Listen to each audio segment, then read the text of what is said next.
Rinduku bertemu denganmu, dengan hati yang murni, tangan yang bersih. Ku naik ke atas gunung kudus Tuhan. Dengan apa ku dapat naik ke gunung Tuhan? Rinduku bertemu denganmu, dengan hati yang murni, tangan yang bersih. Ku naik ke atas gunung kudus Tuhan. Walau gelombang badai menerpaku, kan tetap berdiri tegak memandang wajah-Mu Tuhan.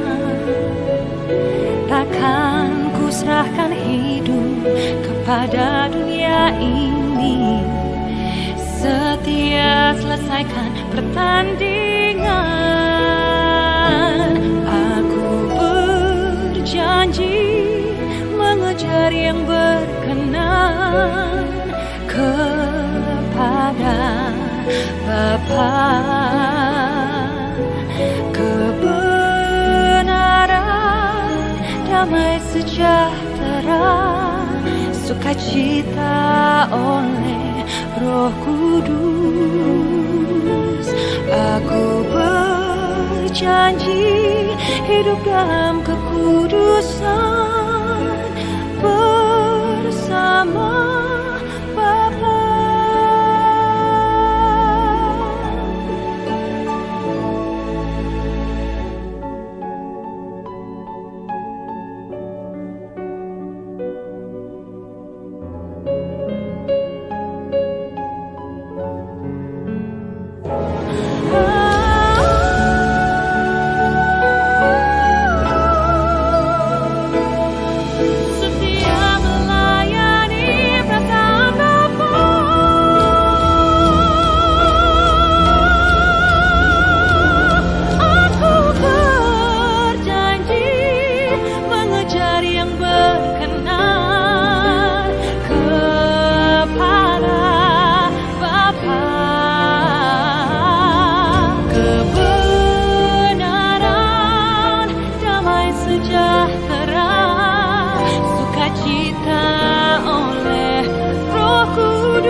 Setia melayani perasaan Bapa.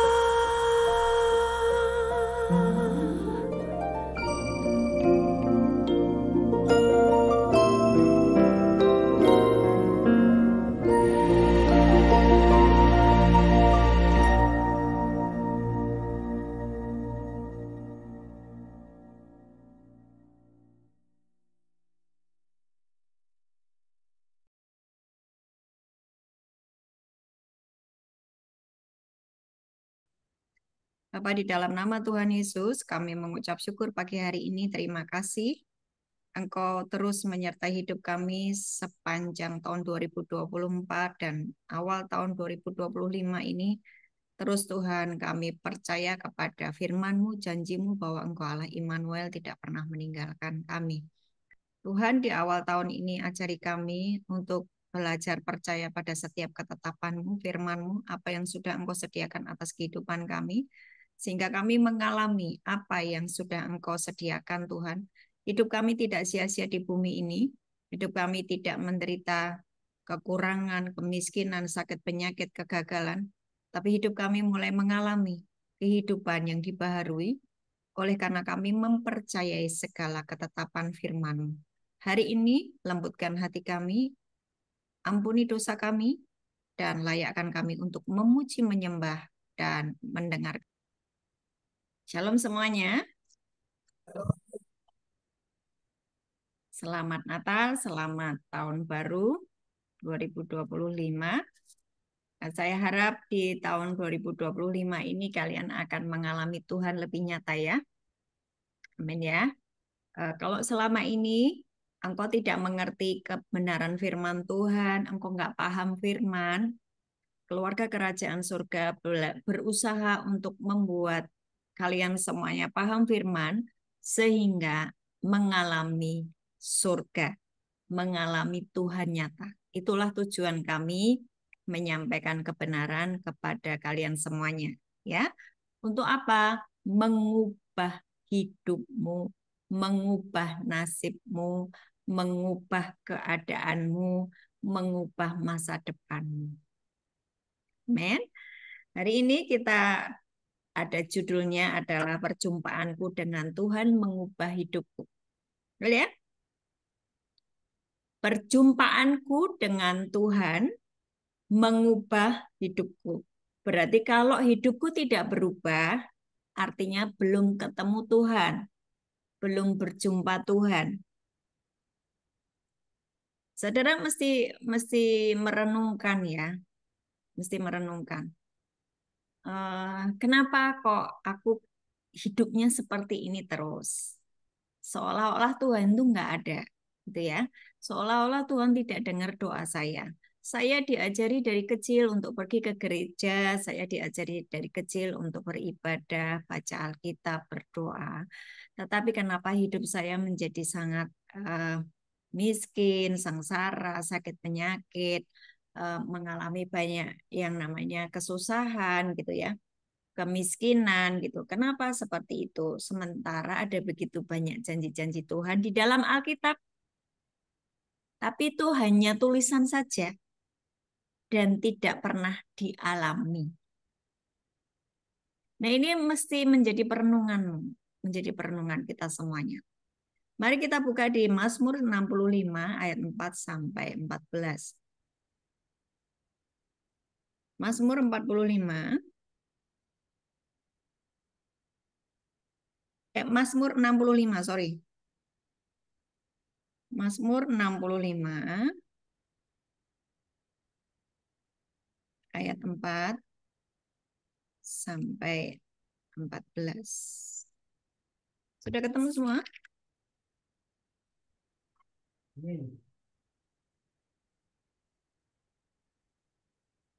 Mazmur 65 kalau yang di buku ayat 3 ya. Mulai dari ayat 3. Saya akan bacakan sampai dengan ayat 12. Saya bantu baca ya. Mazmur 65 ayat 3. Engkau yang mendengarkan doa, kepadamulah datang semua yang hidup. Jadi Tuhan mendengarkan doa kita semua ya.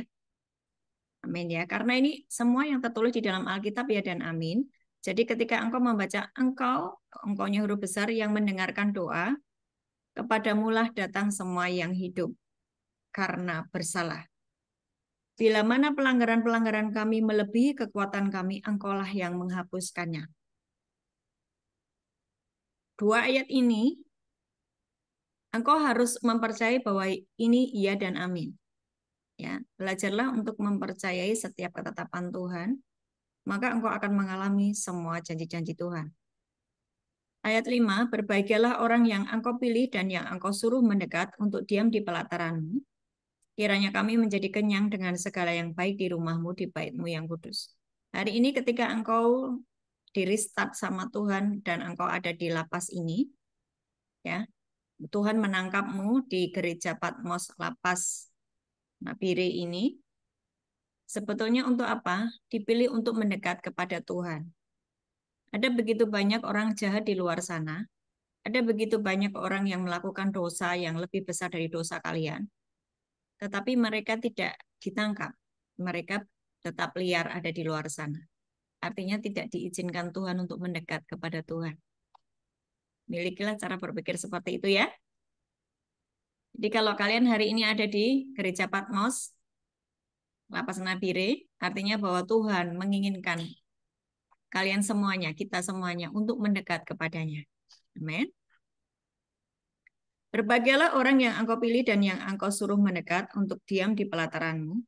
Kiranya kami menjadi kenyang dengan segala yang baik di rumah-Mu, di bait-Mu yang kudus. Dengan perbuatan-perbuatan yang dahsyat dan dengan keadilan, Engkau menjawab kami, ya Allah yang menyelamatkan kami. Engkau yang menjadi kepercayaan segala ujung bumi dan pulau-pulau yang jauh-jauh. Engkau yang menegakkan gunung-gunung dengan kekuatan-Mu, sedang pinggang-Mu berikatkan keperkasaan. Engkau yang meredakan deru lautan, deru gelombang-gelombangnya, dan kegemparan bangsa-bangsa. Sebab itu orang-orang yang diam di ujung-ujung bumi takut kepada tanda-tanda mujizat-Mu. Tempat terbitnya pagi dan petang Kau buat bersorak-sorai. Kalian yang di Nabire itu berada di ujung-ujung bumi. Ini ayat untuk kalian, itu juga untuk saya. Tapi ada khususnya loh ini. Ini ada khususnya loh. Sebab itu orang-orang yang diam di ujung-ujung bumi. Papua, ya ujung bumi. Takut kepada tanda-tanda mujizat-Mu, tempat terbitnya pagi dan petang Kau buat bersorak-sorai. Engkau mengindahkan tanah itu, mengaruniakannya kelimpahan, dan membuatnya sangat kaya. Batang air Allah penuh air, Engkau menyediakan gandum bagi mereka, ya demikianlah Engkau menyediakannya. Ayat 11, Mazmur 65. Engkau mengairi alur bajaknya, Engkau membasahi gumpalan-gumpalan tanahnya dengan dirus hujan, Engkau menggemburkannya. Engkau memberkati tumbuh-tumbuhannya. Artinya ini hidup di dalam kemakmuran Tuhan ya. Perhatikan ayat 12. Dibaca bersama-sama. Mazmur 65 ayat 12. Dibaca bersama-sama 2, 3. Engkau memahkotai tahun dengan kebaikan-Mu, jejakmu mengeluarkan lemak.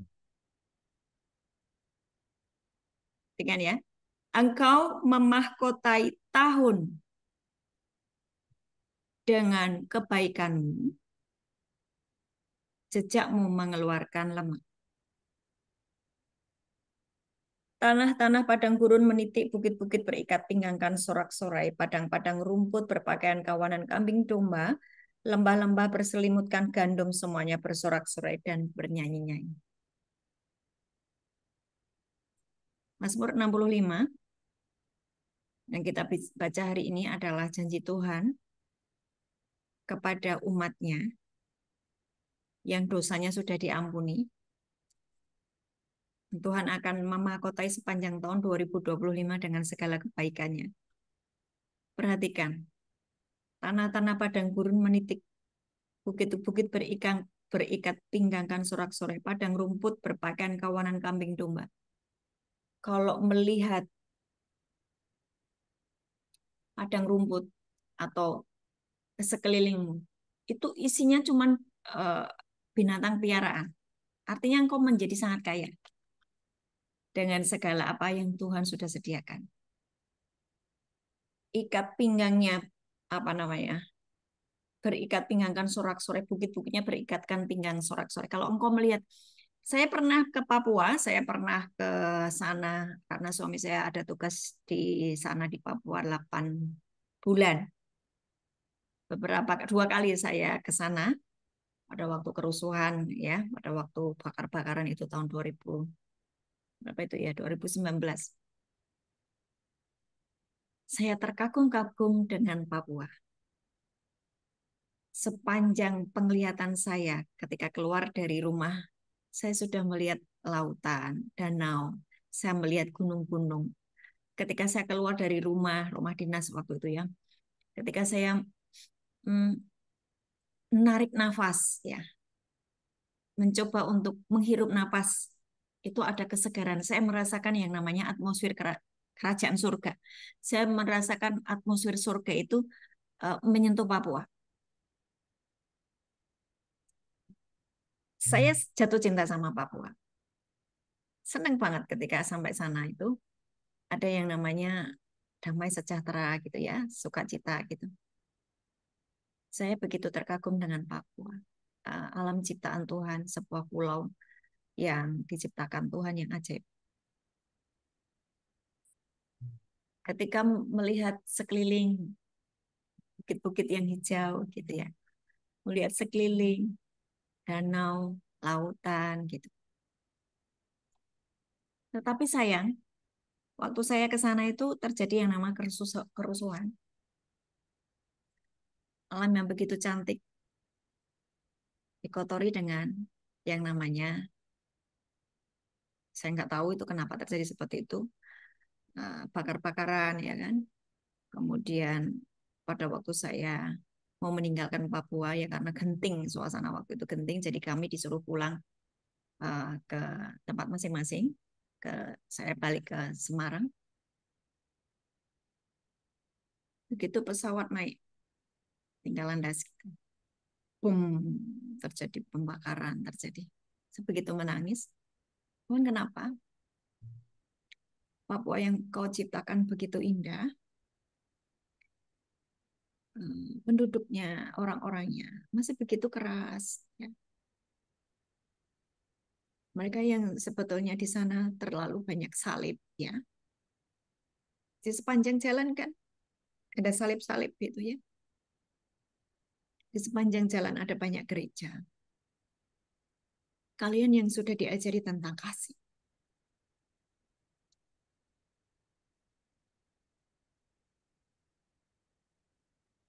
sangat sulit untuk mempraktekkan kasih itu. Hari ini, kalian yang dibawa untuk masuk di dalam gereja Patmos, mewakili orang-orang Papua. Tuhan tidak butuh banyak orang untuk mengubah keadaan.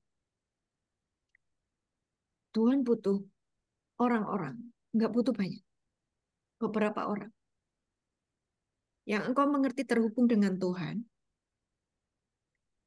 engkau mengerti yang namanya kasih Bapa, engkau mengerti yang namanya terhubung dengan kerajaan surga. Engkau akan mengubah keadaan. Saya harap kalian yang dipilih untuk mendekat kepada Tuhan, kalian akan mengubah sekeliling. Ya. Mazmur 65 ayat 12 mengatakan, engkau memahkotai tahun dengan kebaikanmu. Engkau memahkotai, Tuhan memahkotai sepanjang tahun demi tahun yang kamu lalui, yang kita lalui dengan kebaikannya. Kalau Tuhan itu sudah menulis seperti itu, kalau firman-Nya sudah menulis seperti itu, artinya bahwa sepanjang tahun demi tahun yang akan kita alami akan dimahkotai dengan kebaikan Tuhan. Tapi kenapa tidak mengalami kebaikan Tuhan? Mengapa tahun-tahunmu begitu menyedihkan? Mengapa dipenuhi dengan kegagalan? Mengapa dipenuhi dengan air mata? Mengapa tidak mengalami kebaikan Tuhan? Ada begitu banyak firman Tuhan yang menjanjikan apa yang kamu butuhkan, apa yang kita butuhkan hari ini. Contohnya Mazmur 107 ayat 17 sampai 22. Ya. Bisa buka di Mazmur 107. Mazmur 107 itu ada, kalau kita baca semuanya, itu mewakili pergumulan hidup manusia. Ada 4 jenis pergumulan manusia.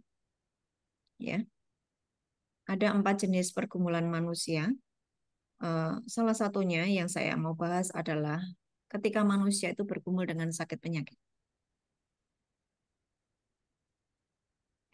Ketika manusia bergumul dengan sakit penyakit.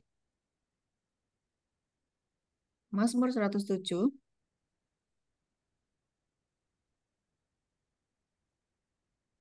ayat 17 sampai dengan 22. Ada orang-orang yang menjadi sakit, Mazmur 107 ayat 17.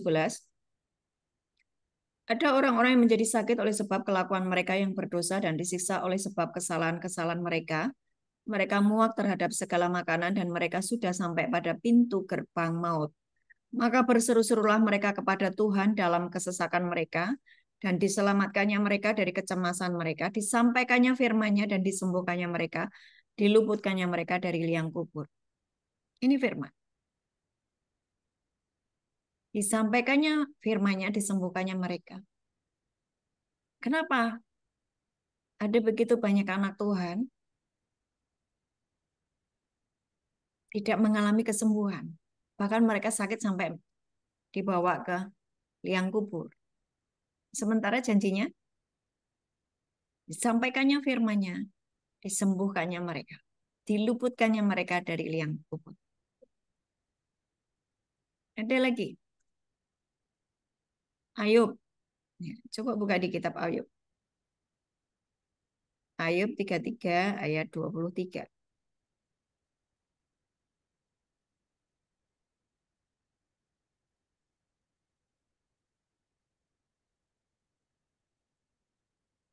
Ayub 33, kalian baca dari ayat 14 ya. Hmm. Karena Allah berfirman dengan satu dua cara, tetapi orang tidak memperhatikannya. Ini Ayub ya, kitab Ayub ya. Ayub 33 ayat 14. Allah itu berfirman dengan satu dua cara, manusia tidak memperhatikannya.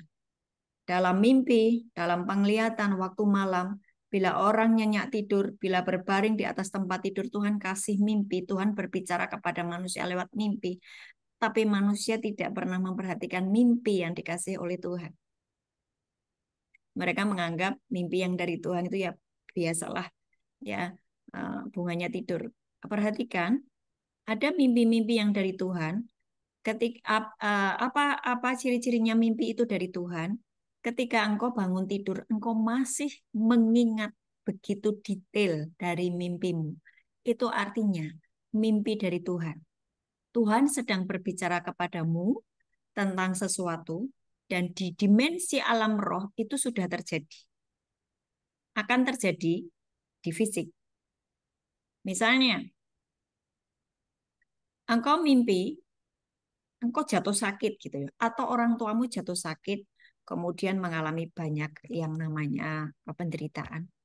Dan engkau melihatnya dengan detail di dalam mimpi itu, waktu bangun, engkau masih bisa mengingatnya. Artinya, di alam roh, orang tuamu mau sakit. Nah, itu akan terjadi di dimensi fisik. Belum terjadi di fisik, tapi di dimensi alam roh itu ya segala sesuatu yang tidak kita lihat, alam kekekalan.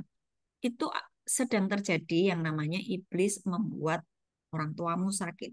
Atau dosa yang diperbuat oleh orang tuamu atau dosamu sendiri membuat engkau menjadi sakit. Di roh, engkau bisa melihatnya. Tuhan sudah ngomong. Nah, tapi orang tidak memperhatikannya. Ah, itu kan cuma mimpi. Engkau tidak batalkan. Engkau tidak berdoa, Tuhan aku batalkan segala apa yang jadi mimpiku tadi malam. Aku mimpi aku sakit. Aku mimpi orang tua aku sakit. Aku batalkan di dalam nama Yesus. Tuhan ampuni dosa orang tuaku. Tuhan ampuni dosaku. Dan biarlah hanya agenda Bapa saja yang terjadi atas hidupmu. Engkau nggak berdoa seperti itu dan engkau membiarkan mimpi itu berlalu. Maka yang terjadi, orang tuamu sakit sesuai dengan mimpimu itu. Sesuai dengan apa yang kau dapat dari mimpimu tadi. Karena Tuhan sudah berbicara. Tuhan seringkali berbicara kepada kita lewat mimpi, lewat penglihatan, lewat peristiwa sehari-hari, lewat khotbah hamba Tuhan, ya, lewat mungkin ada kita ketemu dengan seseorang dan seseorang itu menyampaikan sesuatu yang engkau begitu teringat dengan kata-katanya. Nah, itu Tuhan berbicara kepada kita. Di Ayub 33 ini, Tuhan berbicara kepada manusia salah satunya di dalam mimpi. Ayub 33 ayat 15. Dalam mimpi, dalam penglihatan waktu malam, bila orang nyenyak tidur, bila berbaring di atas tempat tidur, maka ia membuka telinga manusia dan mengejutkan mereka dengan teguran-teguran untuk menghalangi manusia daripada perbuatannya dan melenyapkan kesombongan orang. Artinya mimpi yang dia dapatkan itu untuk menghentikan langkah-langkahnya yang salah gitu loh ya.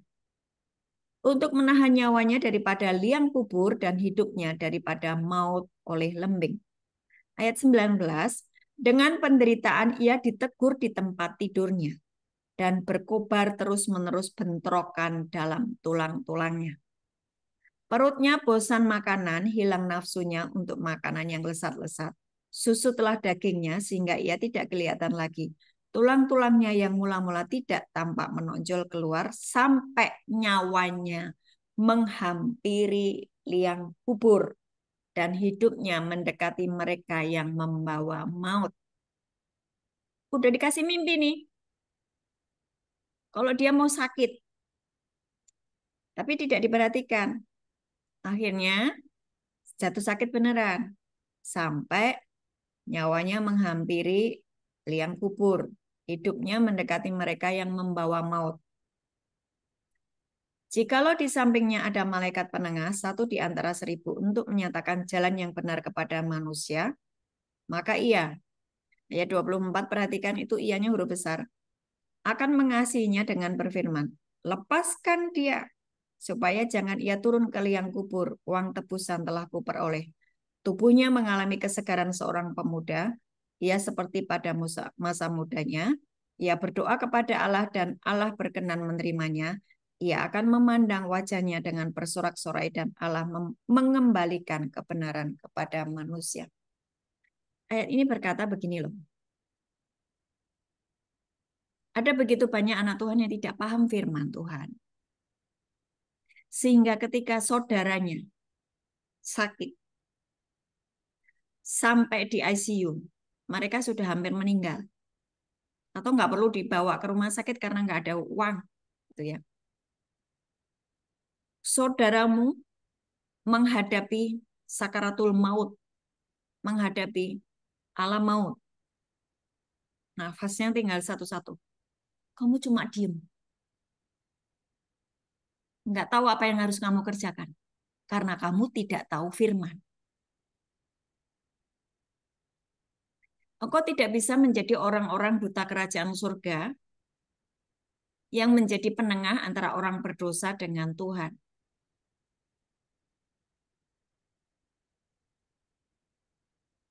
Ya. Coba perhatikan di ayat 23 tadi, ayat 33 ayat 23. Jikalau di sampingnya ada malaikat penengah, satu di antara 1000 untuk menyatakan jalan yang benar kepada manusia.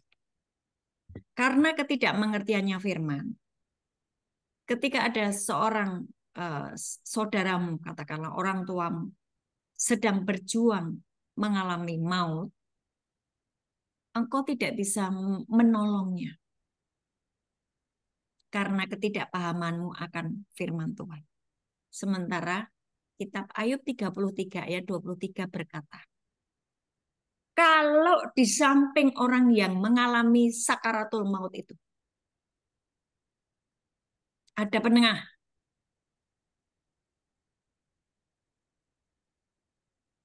ada penengah, disebut di sini malaikat penengah, kita ini dianggap orang-orang kudus. Karena kita dikuduskan oleh kelahiran Yesus Kristus ya, oleh kematian Yesus Kristus. Kita dipakai sebagai imamat yang rajani, duta kerajaan surga, malaikat penengah. Ya. Satu di antara 1000 untuk menyatakan jalan yang benar kepada manusia. Maka ia, Tuhan, akan mengasihinya dengan berfirman, lepaskan dia dari liang kubur. Uang tebusan telah kuperoleh. Maksudnya gimana? Ketika saya mengerti firman ini, ketika saya dikabari seseorang, ibu, tolong bu, saudara saya ada di ICU, dia sudah 21 hari tidak sadarkan diri, kami begitu berat untuk menanggung biaya rumah sakit. Karena dia ada di ICU. Bayangkan kalau di ICU itu sehari aja berapa ya. Kemudian saya datang ke rumah sakit.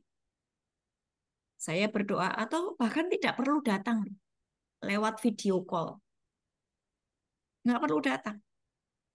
Karena kalau saya di Semarang, dia di Bali. Bagaimana saya harus tiba-tiba datang ke Bali? Lewat video call saja. Saya memanggil namanya. Bangun, bangkit. Waktumu belum selesai. Waktumu belum tiba. Ada begitu banyak pekerjaan Tuhan yang belum selesai atas hidupmu. Engkau belum mengerjakan apa-apa untuk Tuhan. Saya panggil namanya. Ayo bangkit, bangun. Sehari berikutnya dia akan bangun. Karena dia masih muda. Jadi saya melihat dulu Tuhan ini mau dibawa pulang atau ini masih harus mengerjakan banyak agendamu. Kalau masih muda, suruh bangkit bangun. Dia belum selesai. Kan dibilang di Alkitab kalau mati di tengah usianya itu berarti ada kutuk gitu kan ya. Nggak ada kutuk. Kutuk di dalam dirimu sudah diangkut oleh Tuhan Yesus di atas kayu salib, sudah dihapus semua kutuk, selesai. Bangkit bangun. Dan saya menghardik itu tadi loh, roh maut. Ya, tadi di ayat berapa tuh?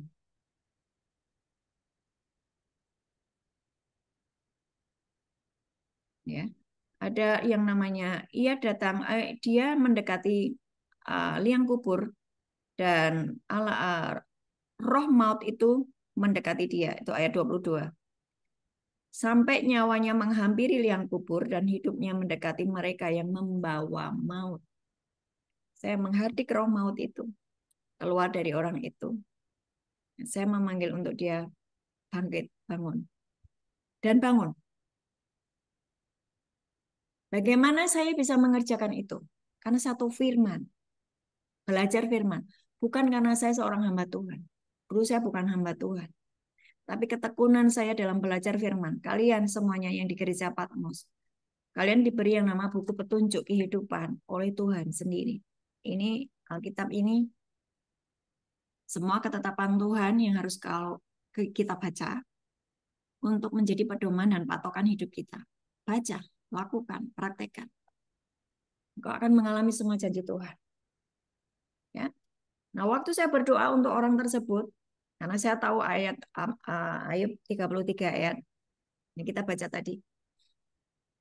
Maka dia bangkit, dia bangun, karena sesuai dengan firman Tuhan yang berkata, ada malaikat penengah, ada satu di antara 1000 yang menyatakan jalan yang benar kepada manusia, maka Tuhan akan mengasihi orang yang hampir mati tadi, dan Tuhan melepaskan dia supaya tidak turun ke liang kubur.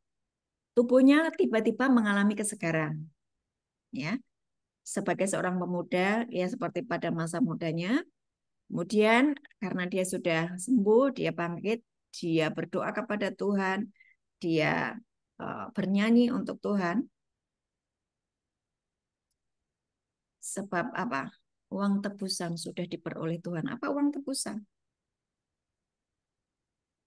Yesus mati di atas kayu salib bagi semua orang, bagi semua umat manusia. Untuk menebus dosa umat manusia bagi siapa yang percaya.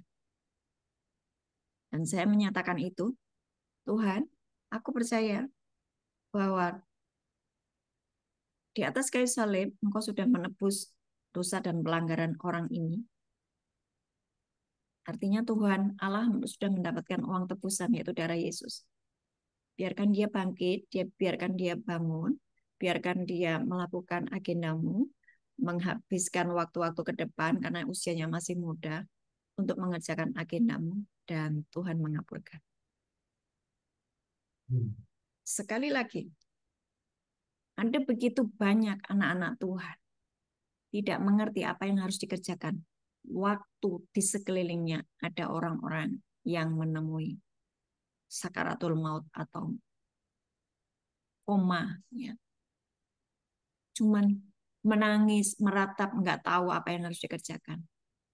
Harusnya kamu mengerjakan seperti yang firman sudah tulis. Ada lagi. Ini saya punya judul kan, perjumpaanku dengan Tuhan mengubah hidupku, ya. Bagaimana sih berjumpa dengan Tuhan? Pada mulanya adalah firman, firman itu bersama-sama dengan Allah, firman itu adalah Allah. Yohanes 1 ayat 1. Itu menjadi kunci di dalam hidupmu. Nah, ketika engkau membaca firman, engkau ketemu Tuhan. Oke? Ada lagi. Tuhan itu sudah menetapkan bahwa anak-anaknya akan hidup berhasil dan beruntung. Karena kita, kalian, anak-anaknya. Tuhan tidak pernah memberikan yang namanya rancangan kecelakaan. Tuhan tidak pernah memberikan yang namanya rancangan kehancuran. Tidak ada. Nggak ada. Dia punya rancangan yang baik atas hidupmu. Baca nanti Mazmur 139. Nah, tapi kenapa hidupmu tidak pernah berhasil dan beruntung? Padahal firman Tuhan jelas mengatakannya. Yosua 1 ayat 8. Yosua 1 ayat 8.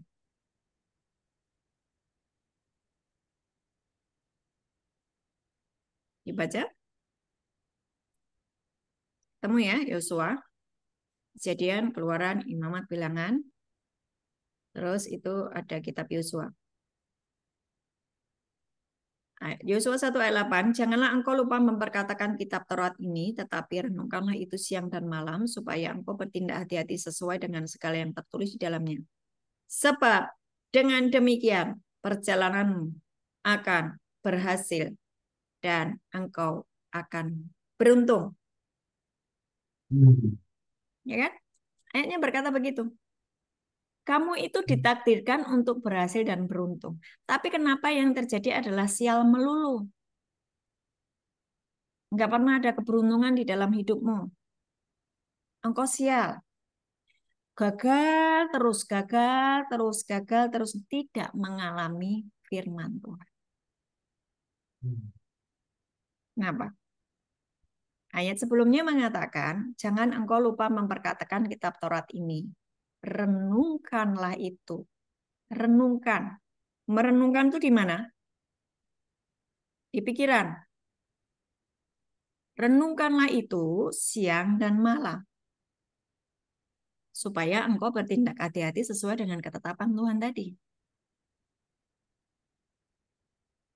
Ketika pikiranmu dipenuhi dengan firman Tuhan, engkau bertindak hati-hati setiap hari sesuai dengan firman Tuhan.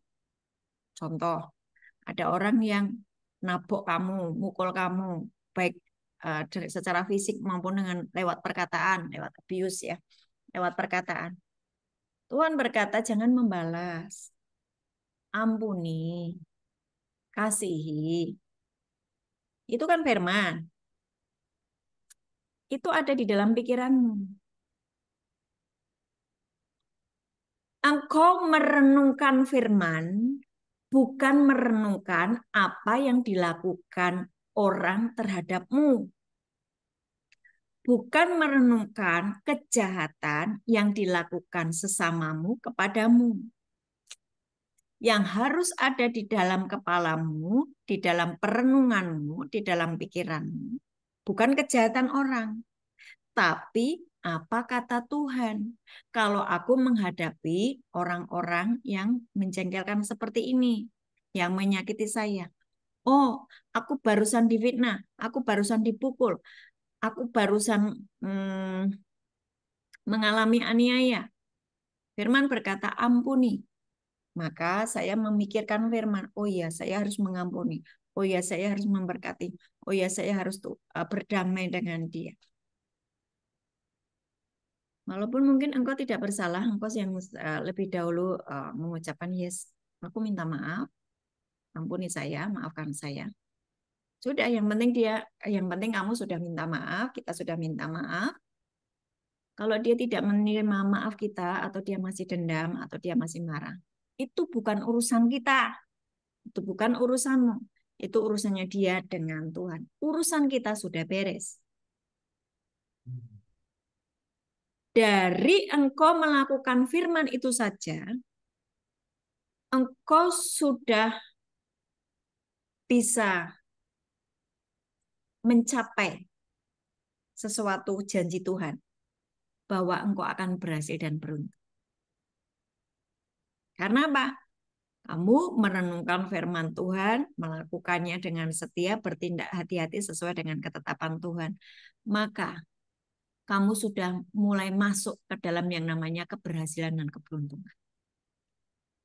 Apapun nanti yang akan kau kerjakan, karena engkau mengerjakan firman Tuhan.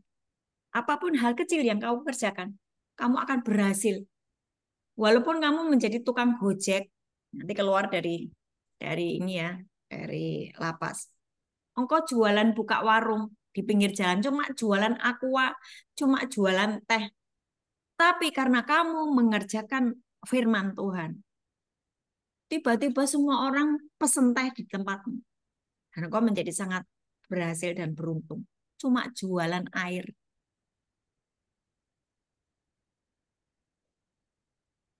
Tapi manusia pikirannya tidak mau disatukan dengan firman. Mereka tidak pernah bisa berjumpa dengan Tuhan. Karena apa? Allah itu roh, nah manusianya seringkali berbuat daging. Ya kan? Sudah ngerti itu semuanya ya. Perbuatan daging telah nyata, yaitu kita lihat ya. Nah, saya nggak akan panjang-panjang. Sebentar lagi selesai, tenang aja. Ya, coba kita buka di Galatia. Galatia 6.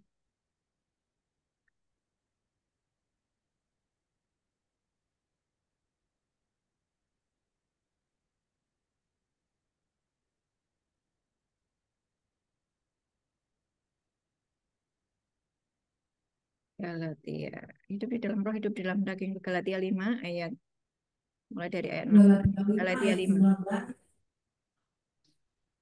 Silakan. Perbuatan daging telah nyata, yaitu percabulan, kecemaran, hawa nafsu, penyembahan berhala, sihir, perseteruan, perselisihan, iri hati, amarah, kepentingan diri sendiri, percederaan, roh pemecah, kedengkian, kemampuan, pesta pora, dan sebagainya. Terhadap semuanya itu kuperingatkan kamu, seperti yang telah kubuat dahulu, bahwa barang siapa melakukan hal yang demikian, ia tidak akan mendapat bagian dalam kerajaan Allah. Ayatnya jelas ya. Kalau kamu kalau kamu cabul, kalau kamu cemar, kalau kamu hawa nafsu terus, marah terus, ya kan? Kamu melakukan penyembahan berhala. Penyembahan berhala itu apa sih? Ada berhala di dalam hidupmu, Tuhan bukan menjadi nomor satu di dalam dirimu. Sihir, pergi ke perdukunan, ke orang pintar, pakai pakai jimat-jimat gitu ya. Perseteruan, perselisihan, iri hati, marah-marah terus. Kamu begitu mementingkan dirimu sendiri, egois. Terus kemudian percideraan, roh pemecah dengki, mabuk-mabukan, ya toh? Pesta pora, pesta sabu, pesta narkoba, pesta seks gitu ya.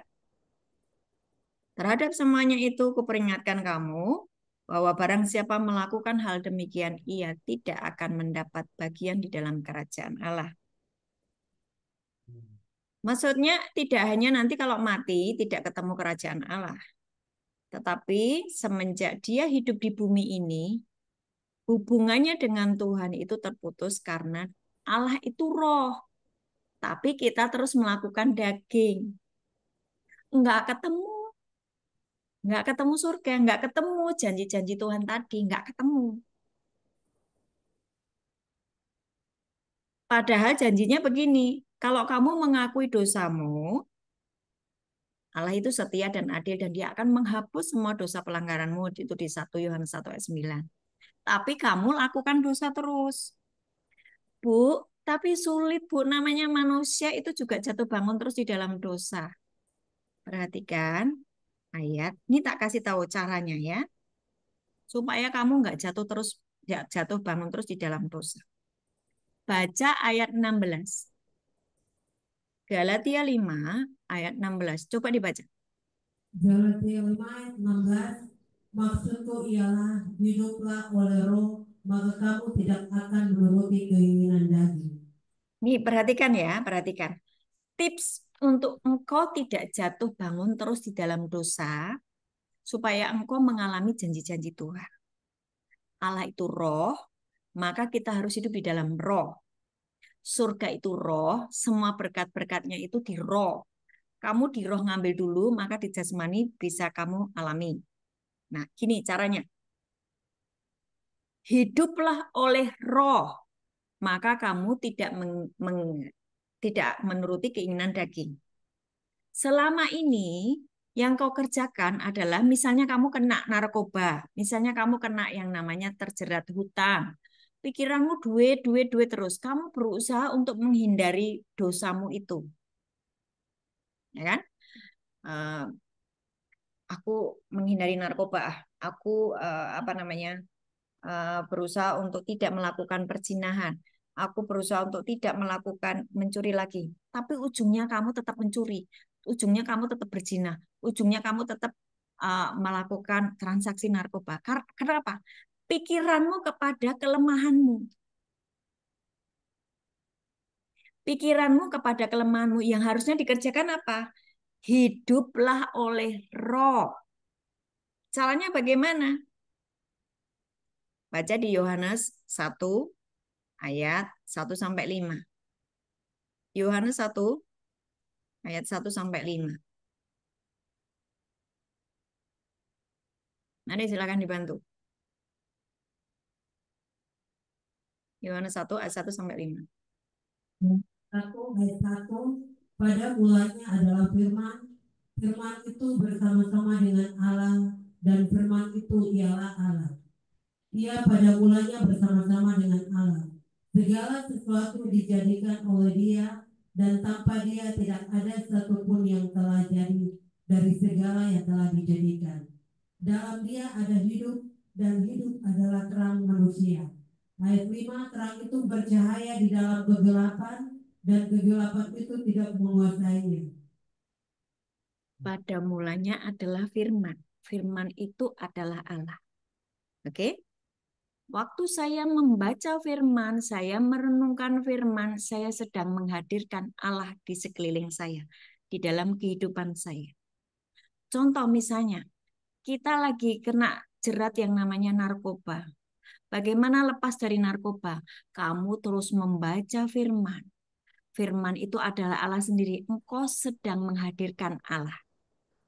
Nah, waktu kamu terus menghadirkan Allah, di dalam Dia ayat 4, di dalam firman, di dalam Dia ada hidup. Hidup itu adalah terang manusia. Terang itu bercahaya di dalam kegelapan dan kegelapan tidak menguasainya. Tiba-tiba sisi kegelapanmu lenyap karena engkau terus menghadirkan terang. Pikiranmu bukan tentang kelemahanmu, bukan dosa-dosamu. Pikiranmu engkau isi dengan firman Tuhan. Engkau sedang menghadirkan terang. Engkau sedang menghadirkan Tuhan sendiri. Teruslah rajin membaca firman, teruslah rajin deklarasikan, imajinasikan firman di pikiranmu.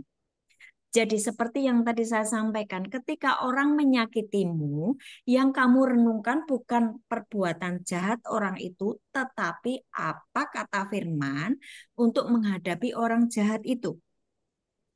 Maka di dalam dirimu engkau sedang merenungkan Taurat Tuhan siang dan malam, maka engkau akan berhasil dan beruntung. Maka segala sesuatu yang dijanjikan oleh firman itu akan digenapi dalam hidupmu.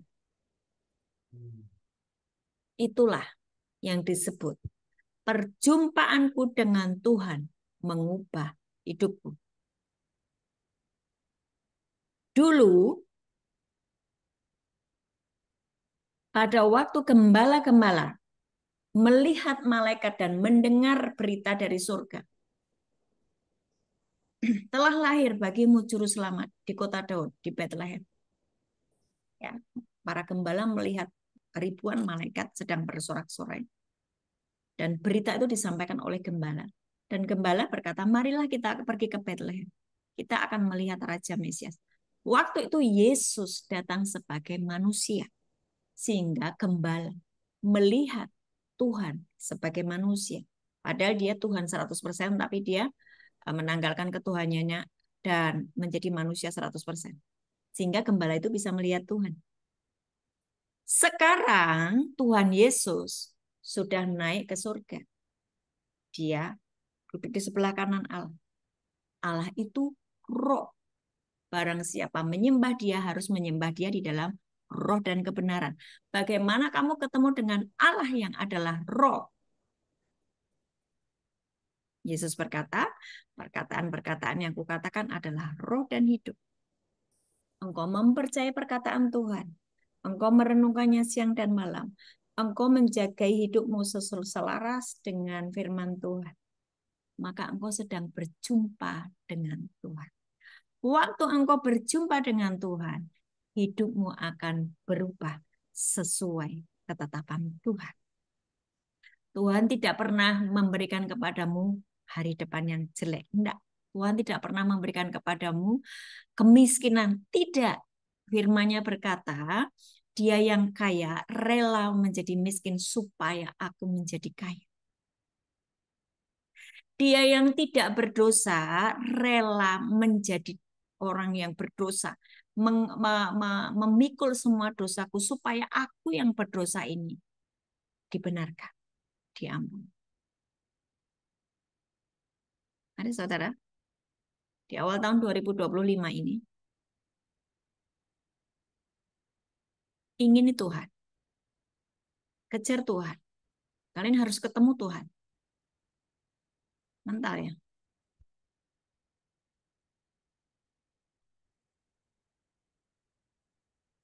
Kita tunggu ya.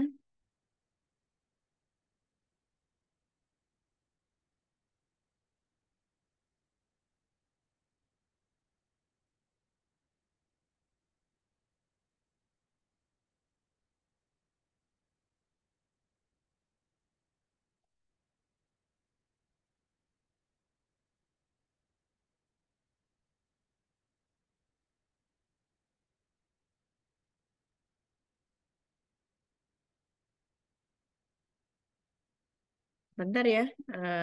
Lapasnya mental.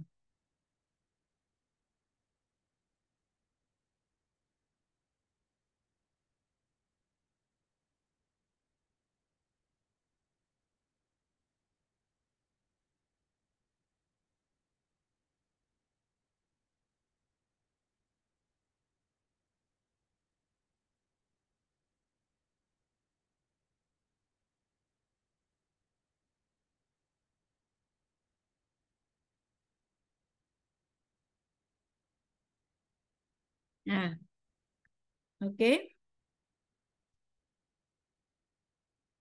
Jadi sekali lagi,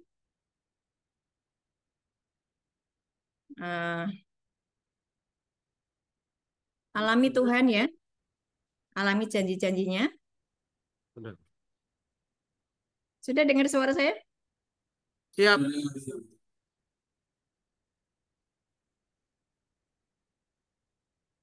Sekali lagi. Tahun ini, tahun 2025, saya menghendaki, saya menginginkan. Saya punya angan-angan, saya punya imajinasi seluruh gereja Patmos Lapas Nabire. Kalian akan mengalami Tuhan. Amin. Kalian akan mengalami Tuhan dan hidupmu akan diubah. Amin. Seperti yang Tuhan mau. Tuhan tidak pernah menciptakan kemiskinan, Tuhan tidak pernah menciptakan sakit penyakit, kegagalan, dan. Itu pikiranmu sendiri, itu karena kamu pikirannya tidak mau diselaraskan dengan firman. Mulai hari ini, di gereja, di tahanan ini, di lapas ini, kamu menemukan harta karun. Harta karunnya adalah di dalam Alkitab ini. Amin.